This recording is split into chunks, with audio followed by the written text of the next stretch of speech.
Good evening, everyone. Thank you for joining us for tonight's forum. Thank you for logging in. This is the first candidate forum held by the VCDL-PAC. We're very excited to bring it to you. All the filed candidates in the Commonwealth for Attorney General were invited. We have 3 that have shown up: Leslie Haley, Jason Miyares, and Chuck Smith. I want to thank the candidates for making time for us. I know that it's been hectic. You've been traveling all over the Commonwealth and your time is precious. But this forum is a single right, and that one right guarantees all others. Before we start tonight, I also want to thank VCDL-PAC and VCDL Treasurer Pat Webb and the VCDL Social Media Director Ed Levine and VCDL President Phil Van Cleef, who are all on screen tonight, for all their work on behalf of these forums. Pat will be assisting as necessary and was key in organizing the questions, and so was Phil. And Ed will be handling all the technology. The format for tonight's forum will be each candidate will have 2 minutes for an introduction. We'll alternate the order in which candidates answer questions, and they will be given 1 minute for each answer. Our timekeeper this evening is Ed, and he has a clock that will be running behind him so the candidates can see how much time they have left. And last but not least, I would be remiss if I didn't make a fundraising pitch. As if you have not all been bombarded enough with donation emails and solicitations and text messages. But the VCDL-PAC supports pro-Second Amendment candidates, and we rely solely on donations. 99% of donations go directly to the candidates. And if you go to vcdl.org and you click on contribute, the PAC is the first donation link. And as I always say, we don't have billionaire anti-freedom bullies in our back pocket. We have you. We have VCDL members. We have Second Amendment supporters. And VCDL members are some of the most well-educated 2A supporters in the Commonwealth. So I urge everyone who is listening, if you are not a member, join and contribute to the PAC if you can. And please enjoy this evening's forum. Jason, you have 2 minutes to make an introduction. Ultimately, this issue isn't, the media sometimes thinks this is about the Second Amendment. It's not that. It's about liberty. It's about ultimately the fact that our rights are not dependent upon some politician in Richmond or some politician in Washington, D.C. It's ultimately our rights come from God. They're individual rights that can't be taken from government. And this is very, very personal for me, given the fact that if you know the Miyares name, it's Cuban. And anybody who studied what happened in that country is literally the first thing every autocratic regime always tries to do is disarm its population, because ultimately it's about trust. It's about the fact that in so many dark areas around the world, the government doesn't trust its population to be armed. And that's the opposite of what our country has been since our founding. But we have right now a attorney general and a governor and liberal politicians in Richmond that have complete misplaced priorities. They're anti-law enforcement, they're anti-gun, but they're pro-felon. So at the same time, they're doing everything they can to keep the doors to our schools closed, but the doors to our prison open. They're also doing everything they can to disarm the population. And so we're having this great discussion, as we often have in this country, about the Second Amendment and gun violence. And the point I always like to make is gun ownership in America has more than doubled in the last 2 decades. But gun violence in my hometown of Virginia Beach per capita is in 1964 levels. Because literally what you've seen is you have gun ownership at the highest rates it's ever been, but gun violence is at a 2, 3, 4 decade low. Why is that? That's the opposite of what the media would say, right? The media would think more guns in the hands of the population mean more gun violence. Reality has been the opposite. Here's what's happening. You've had great leaders in the past, like George Allen, that have supported parole abolition, have kept violent criminals off the street. When you keep violent criminals off the street, those are the people that are using guns in the commission of felony. Gun violence goes down. It happens every single time you do it. And now the opposite is happening. They're doing everything they can to get violent criminals back on the street. We know gun violence is going to go up. And instead of going after the felons, what are they going to do? They're going to go after the innocent Second Amendment who's never committed a crime in their life, Second Amendment individual that possesses a firearm that has done nothing wrong. But we saw this past session, which I voted against all of this legislation, that literally wanted to criminalize Second Amendment liberties. They literally said because of the time has expired. Okay, we'll continue this on in the next question, I guess. Okay, great. Thank you, Jason. And I kind of let the cat out of the bag before the introductions, but the first question is, are you a VCDL member? Jason, 1 minute. Well, I'm not, but I'm a member of the NRA. I'm a concealed carry holder. And when I was a prosecutor, I saw firsthand how critical it was that people had the ability to defend themselves and their family. because ultimately that right comes from you, and it comes from God. It doesn't come from any member of government. And so, as somebody who literally has had threats in their past made against my family, I know ultimately, as my friend who is in law enforcement said, the average response time when you make a 911 call in Virginia Beach for an officer to actually arrive at your home is going to be 7 minutes. It's going to take about 30 seconds for somebody to break down the door to your home if they want to do harm to yourself or your family. And so what the Second Amendment means is I'm not going to be dependent upon government to protect myself or my family. I'm going to be able to use my God-given right to protect my wife and my 3 daughters and my family. And so I think that's absolutely critical. So I understand this issue because literally I've had threats made against my family before in the past, and I will always, always protect that Second Amendment right so other people can exercise their own cherished rights to protect their own family. Great, thank you, Jason. The next question we have, will you publicly support legislation to repeal the law that allows localities to restrict the carrying or possession of firearms by peaceful citizens in recreation centers, libraries, parks, permitted events, or other local government buildings and facilities? Yes, because what you've literally had, you create a 2-tiered system that's created complete uncertainty for gun owners. But think about it. If I'm a gun owner in Richmond and I want to go visit my friend and go to the shooting range in Virginia Beach, and in the interim, I pass through Hampton or Newport News and I stop at any of the facilities that were just mentioned, I've suddenly violated a law. I'm suddenly a felon. And what's worse is these city councils can literally put something on their agenda, and then 1 week later, you can go on the internet and say, I'm going to be going down to Virginia Beach to do shooting, go in and say, let me look at the localities, the rules and the localities that they pass through. And next thing you know, in that interim time, they've had in a meeting, the city council's passed an ordinance, and suddenly before you know it, you're a felon. And it's exactly the lack of uniformity that has created this patchwork nightmare for so many gun owners. And what it's done is it's criminalized the innocent, law-abiding gun owners. And at the same time, they're not spending any time going after the criminals that are literally using firearms and felonies. They're not prosecuting them. Great, thanks. The next question is, do you believe the Second Amendment is meant to protect citizens from a government turned tyrannical and allows individuals to own semi-automatic firearms? And Jason, do you need the question again? No, because it's exactly why the Second Amendment exists. It guarantees the first, and it's actually designed to protect your liberties. I mean, listen, I tell this to high school groups. They say this all the time. What separates us from most of the people that woke up this morning on this planet is this right here, that knock on the door. When you and I hear that, we don't think anything of it. We're not nervous.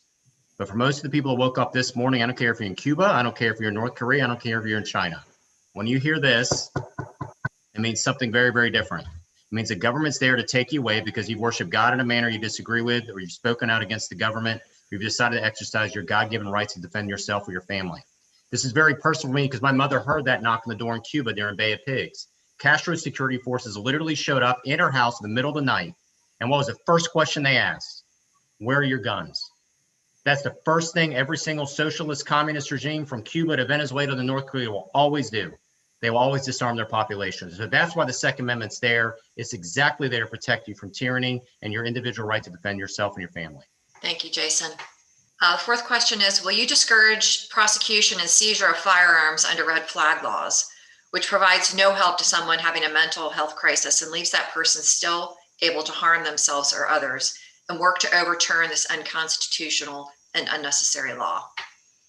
Jason, do you need the question again? No, I know what it is. Listen, I voted against a red flag bill. It was HB 674. It's currently the law in the book. I voted against it January 30th. I voted against it March 2nd. You're exactly right about the mental health. Over 60% of all gun deaths are done by suicide. And yes, I introduced a piece of legislation that has been mischaracterized as somehow red flag, and this is what it did. A longstanding law in Virginia for decades, well before I was even born, is that if you are adjudicated mentally insane, you can't possess a firearm or buy a firearm. I had a dear friend who's a gun collector who came to me and said, listen, we need to revamp this. And so this is what I did. Number one, I said, if you lie about somebody's mental health, it's a class 6 felony. We need that in Virginia. 2, if you actually adjudicated mentally insane, that standard should be clear and convincing evidence. And 3, if that happens, you shouldn't have to turn over your firearm to police. You should be able to allow yourself to turn over your firearm to a family member or a friend. And there's a great article in the Blue Elephant with the headline, No, Miyares did not introduce a red flag law. And I voted against the red flag law in Virginia. People can look it up, and I'm happy to talk more about it if I have more time. Great, thank you, Jason. The next question, firearm owners have been victimized by law enforcement on occasion, having their guns seized during traffic stops for no legitimate reason, having the serial numbers of their guns checked to see if they were stolen, and even arrested for having a loaded firearm in a secure container, which is legal in Virginia. Will you encourage the education of law enforcement on respecting and upholding the rights of legal gun owners and disciplinary action for those that abuse their power? Absolutely correct. I mean, and these people realize that these are valuable commodities. As my friend that came to me about the situation, he didn't invest in gold. He didn't invest in stocks. He invested in firearms. And it's amazing how much money you can make when there's a Democratic president. And so exactly right. The police should not be able to confiscate this. And if they are not returning your property, if they're doing something untoward, oftentimes you'll see cases where the police either fail to properly secure it. If they return it, it's damage. And these are oftentimes these are collectibles, but they're investments. For a lot of people, they're literally some of their hard-earned dollars are into their firearms. So absolutely, police should be held responsible, and you should be able to, instead of having the police seize a firearm from you, you should be able to give it to a loved one or a family member. And that's, you want to empower the individual. And while I will always stand with law enforcement, always stand with our boys that wear the shield, at the end of the day, you also realize they're going to be bad actors. They're still actors of the government. And if they're damaging your personal property, particularly if they're not returning it, they need to be held responsible for it. Okay, thank you. The next question, many laws have been passed with the stated purpose of increasing firearm safety. Many of these laws only restrict the rights of peaceful gun owners and do nothing to enhance safety. Do you support the repeal of so-called gun-free zones, which are frequently targeted by criminals as a defense-free, victim-rich environment? Now, I could tell you that, when I was a prosecutor, the things that the ones that scare you are those defendants that you realize are the legitimate sociopaths. Most criminals are just, they're crimes of opportunity. A lot of times they're bad people. But the ones that terrify you, the ones you're in the room, they're sociopaths. They view you no different than if they stepped on a bug. Those individuals too often are literally looking for those opportunities to commit those mass casualty events.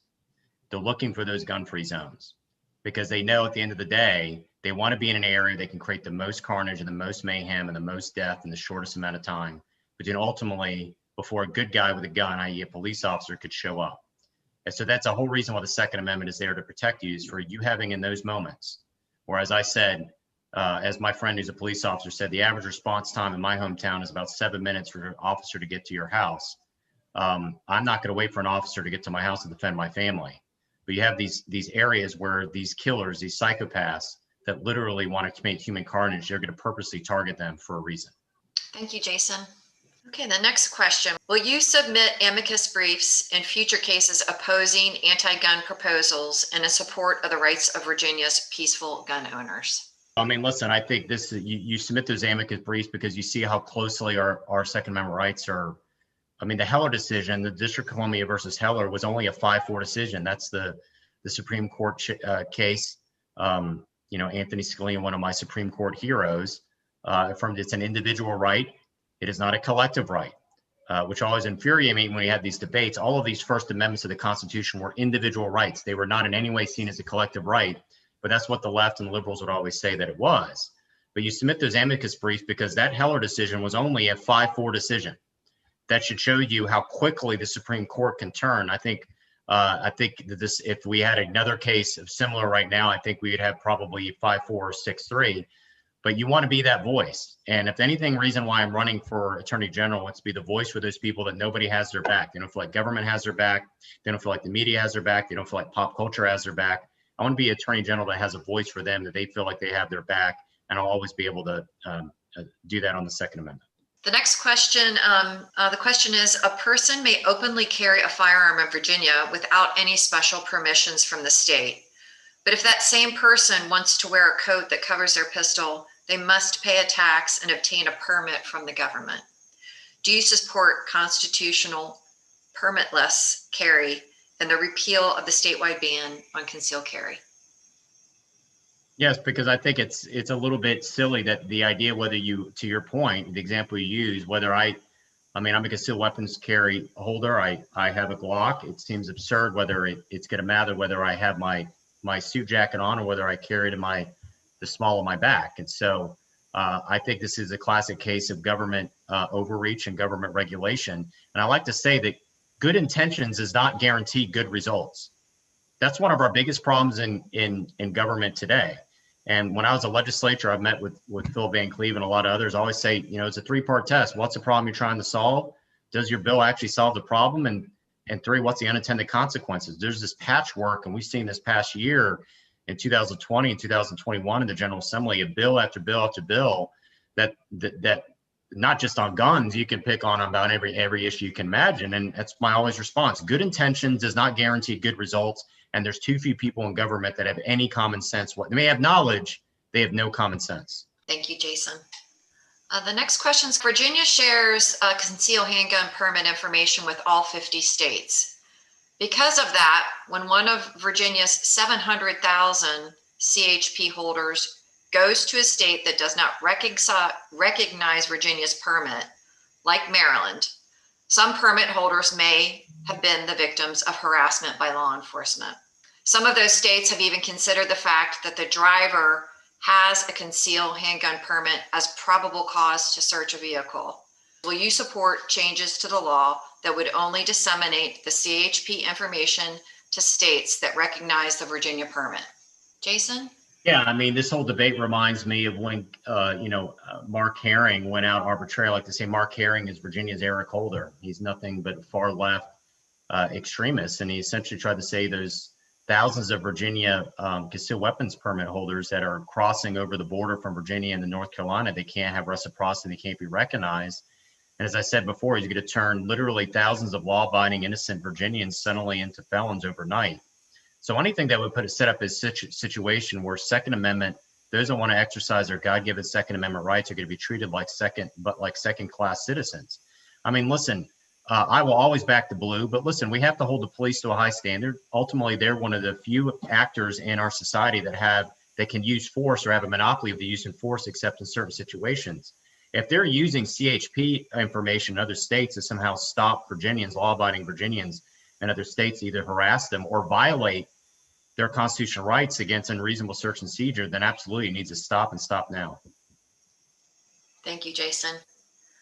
This next question is short, but it is really, pardon the pun, loaded. How will you protect Virginia citizens from the federal gun grab that's coming? This shows exactly why there's a big difference between a Republican attorney general and a conservative attorney general. And conservative attorney generals will be not afraid to go into court and file and challenge when people are violating their Second Amendment rights. But listen, this shows you how misplaced priorities you have right now, both in DC and in Richmond, where they're not going after the criminals and felons, they're going after law-abiding citizens. To show you how backwards it is, Project Exile was a very successful program that started in the late 90s by Bob McDonald with the U.S. Attorney's Office. Said if you use a firearm in the commission of a felony, it's an automatic 5-year mandatory minimum. It drastically lowered gun violence in Richmond because you go after the bad guys. What did Mark Herring did? The successor program to that, he refused federal money to continue to prosecute the bad guys because the Trump White House required that if you pick up somebody who's here as an illegal immigrant who's using a firearm illegally, if somebody's here illegally using a firearm and a felon, he did not want to turn those people over to ICE as the Trump administration was requiring. And so he'd rather let these people out back on the streets and prosecute them. It was shameful, absolutely shameful. Thank you, Jason. As a means of promoting real firearm safety through education on safe use and handling, do you support age-appropriate firearms safety training in schools beginning in elementary school? Yeah, I mean, that's the one thing that's frustrated me with the way the media portrays, the NRA for years has done child safety and age-appropriate firearms and firearm safety training for young children.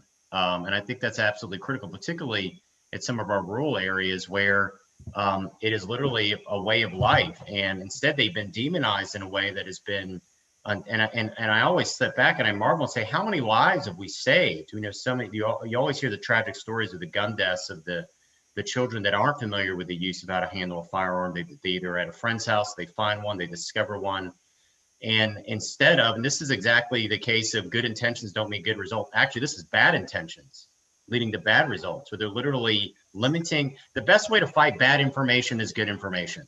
So shouldn't everybody, I don't care where you are in the political spectrum, shouldn't you desire that young people have some basic training that if they ever encounter a firearm, they know how to handle it safely instead of some of these tragic deaths that we see? Yes, thank you, Jason. This is kind of a related question. Do you support expansion? And by this, we mean funding akin to other sports of opportunities for shooting sports, rifle, shotgun, pistol, air gun, and high schools. Do you support funding of Olympic training for firearm sports like you would for gymnastics or other Olympic events? Jason? I mean, listen, I think anything that encourage, I mean, listen, I don't care if it's a shooting team or a golf team or a basketball team. One thing we know this is we're the most connected and disconnected we've ever been in society. Over 50% of Americans don't even know the name of their neighbor. They're really good at being on these little devices, but they're not really good at interacting with people. And then we've seen that trickle down with our young people. We have an ADD, a crisis right now of our young people. So any sport, I don't care what it is, that teaches you patience, organization, teamwork, goal setting, that there's something larger than yourself, it should be encouraged. And so, yeah, I think you should expand those opportunities. I know people that have been on shooting. I was not on a shooting team in high school, but I've had friends that have been. And it is no different. The way it's been described to me as being on a larger sports team. And heaven knows it'd be great to have our kids off their computer devices and out actually being human beings. Thank you, Jason. The Fourth Amendment to the Constitution states the right of the people to be secure in their persons, houses, papers, and effects against unreasonable searches and seizures shall not be violated, and no warrants shall issue but upon probable cause, supported by oath or affirmation, and particularly describing the place to be searched and the persons or things to be seized. The anti-freedom politicians are constantly threatening our Fourth Amendment when it comes to guns. How would you protect citizens from this threat? Yeah, I mean, listen, as someone who is passionate about history, I mean, the origins of this really dates back to the general writ that the British king used to issue that would violate Englishmen's laws, and then they didn't transfer that to colonial America. And so literally, if you look at one of the great discussions, both in the early Massachusetts Constitution and the Virginia Declaration of Rights, this general prohibition that literally emerged into the Fourth Amendment was there at our founding. And it's what I've tried to tell young people all the time is that our founders were as concerned about monarchy as they were about anarchy. And when it comes to the monarchy, they were literally going into people's homes. And so that standard should be critical as we move forward about these unreasonable searches and seizures. And what has happened is we've seen in case after case is people have chipped away at your Fourth Amendment rights. I mean, it seems like liberal judges like to chip away at everybody's rights, but particularly on our Second Amendment rights and our Fourth Amendment rights, they keep chipping away at what is unreasonable searches and seizures. And it is, and we have to have those attorney generals willing to defend that, particularly in the 21st century age, also as well with the amount of information going over with technology. Thanks, Jason. For the next question. From the official press release from the from the Office of Governor Northam, quote, during the 2021 General Assembly session, legislators approved a constitutional amendment that affirms the fundamental right to vote and automatically restores the civil rights of any individual upon completion of their sentence of incarceration. The constitutional amendment has to be passed again by the General Assembly in 2022 before going to a voter referendum. Will you work to make the restoration of the right to keep and bear arms automatic as well? Yeah, I mean, it just goes to show you the inconsistency, the moral inconsistencies of what's going in Richmond right now, first with McAuliffe and then Northam. I mean, what they've basically done is they have this criminal first, victim last mindset in Richmond that's making Virginians less safe. And then ultimately they have two direct contradictory positions that are against each other. They're saying, we're going to restore your rights, so you have a right to vote, but we're not going to restore all your rights. Well, that's inherently contradictory. Now, the automatic restoration of rights for violent felons, I have opposed. I think there has to be a process. And one of the biggest reasons why is restitution is part of that. I'm a former prosecutor. I don't defend criminal felons, but it's critical to know that in so many of these cases, restitution is part of it. I've seen judges order restitution for rape victims for their counselors. And what's happened is you have felons that never paid restitution to their victims suddenly have their rights restored. And that's absolutely absurd. But if you're going to do it, restore all the rights. Don't do what the governor's tried to do. Thank you, Jason. This next question is a little long, so I'm going to have Pat paste it in the chat for you guys to read. The term ghost guns has been thrown around a lot to scare people into supporting a ban on people building their own firearms. The hype is that untraceable firearms are making it difficult to solve crimes.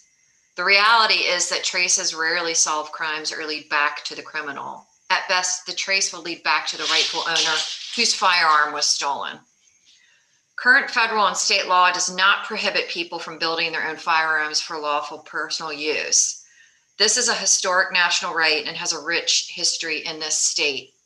Do you believe that people should have the right to make their own guns as currently allowed under federal and state regulations? At the end of the day, keep the laws the way it is. You don't need to add new laws. Only people who get criminalized are those innocent hobbyists, people that do this as part of their individual pursuit. And it seems absurd. And again, it just seems like they're trying to, so many of these gun laws are trying to burn down the house to kill some spiders. So I do want to use a balance of my time to address something I think is fundamentally important. It's previously said it seems like people are for the automatic restoration of rights for violent criminals. I'm not, because we've seen right now with this parole board, they let out people like Gregory Joyner, who abducted, raped, strangled, and murdered a 15-year-old girl, buried her in a shallow ditch. You have Vincent Martin, who was literally a cop killer, who committed multiple armed robberies out, and he was out last summer. He got out by this parole board. He was given life without the possibility of parole. He was asked if he had any regrets. He said no. So I sure as heck don't think that should be an automatic restoration of rights. I think it should be the way it's always been before these liberals took over. They petition the governor and they go through the process. Thanks, Jason. When the NICS system was developed and the requirement for background checks was enacted at the federal level, it was with the understanding that the private sales would be exempt. The purpose of this was to prevent a de facto gun registry and the threat of future mass confiscation of firearms. Do you support the repeal of Virginia's mandatory background checks on private sales? And will you discourage prosecution under this unconstitutional law?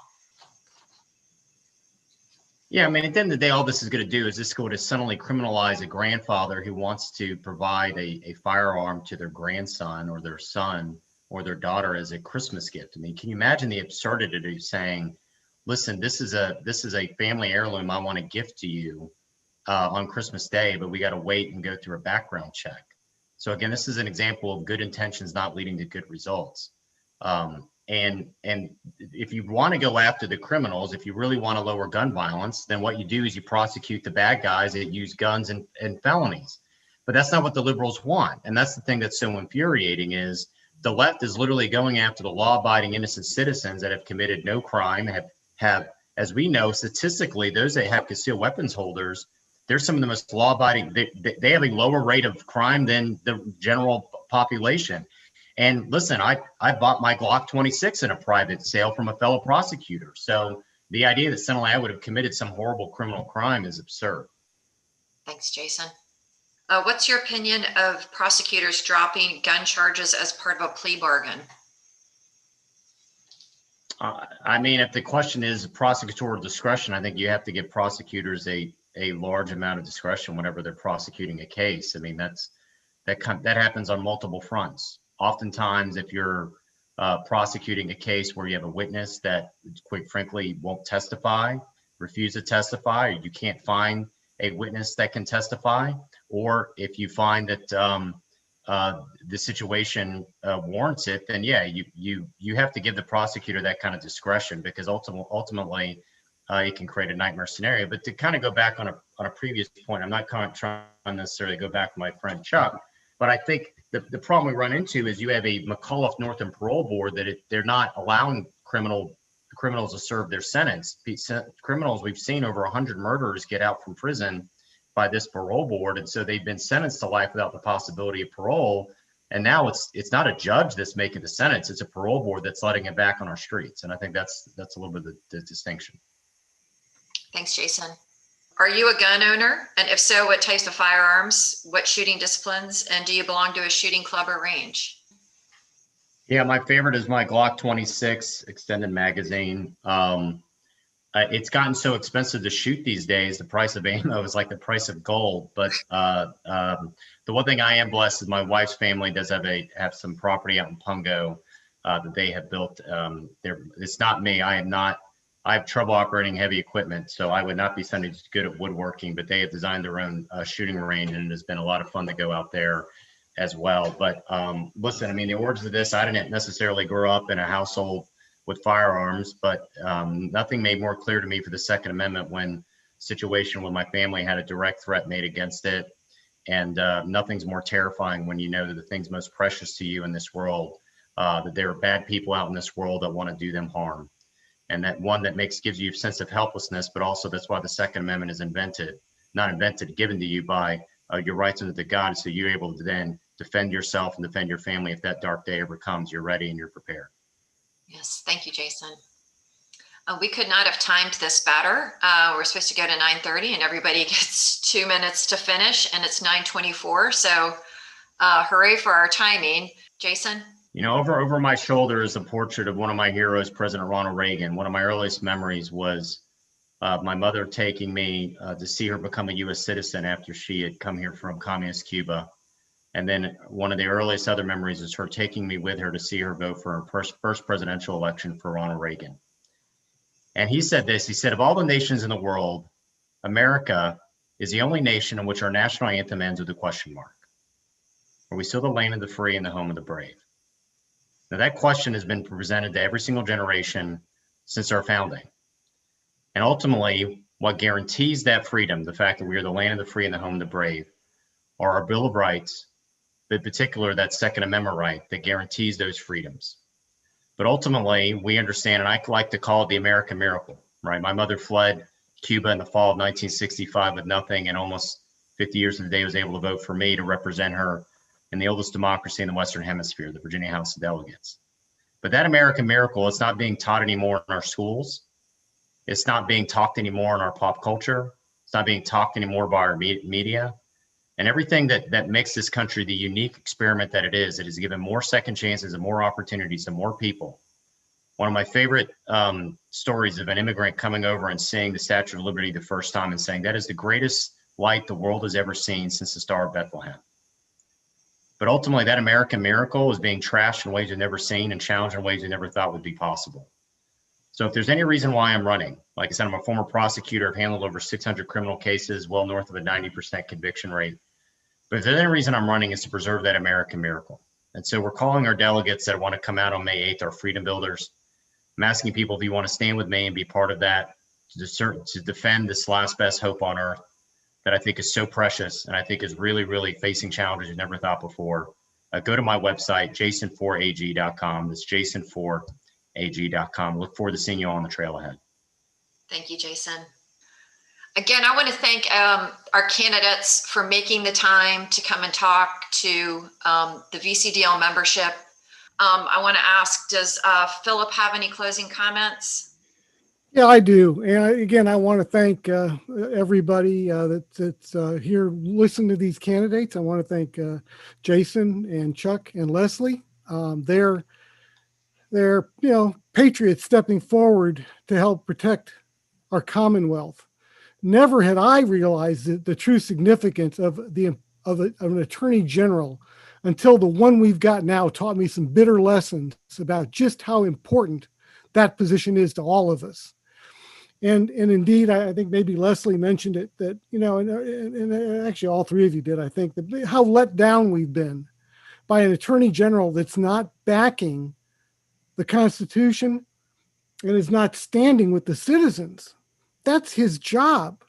And he's done a miserable job. He has, if anything, damaged our rights in Virginia. So the candidates running for attorney general, it's critical that we have good people. I did enjoy listening to this. I think all three of you are certainly worthy candidates. And I look forward to having an attorney general in this Commonwealth that I can be proud of again, as opposed to embarrassed. So thank you very much. Good luck. Thank you so much, Philip. Thank you, everyone. Have a really great evening.